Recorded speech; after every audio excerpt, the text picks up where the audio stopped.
for the first time, back-to-back 7, di ba? Yung last game sa elimination round kontra Meralco. Then yung first game nila dun sa quarterfinals against Terra Firma. Ito, makikita natin yung trash ni CJ Perez. Si Mamuyak, hindi madali ang araw niya. Babantayan siya sigurado. Belga with his 3-point attempt. Wala! Yan sir ang magiging instruction sa mga malalaking babantayan ni Julmar. But try to get some baskets from the 3-point area para lumabas. Try to make some para lumabas sa kanila si Julmar Fajardo to mag-close out.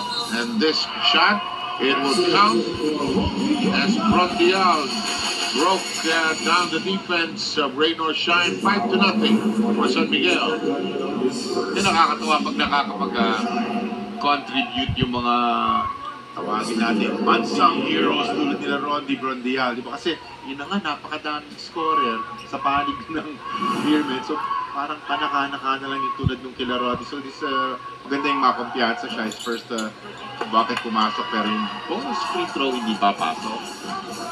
Alam mo, mapapatrabaho sa San Miguel, bababa sila mabilis dito kasi itong laban ng TNT against Raynor Shine, dinaan sa bilis ng Raynor Shine na early going. Nakahabol na lang ng fourth quarter ang kupunan ng TNT.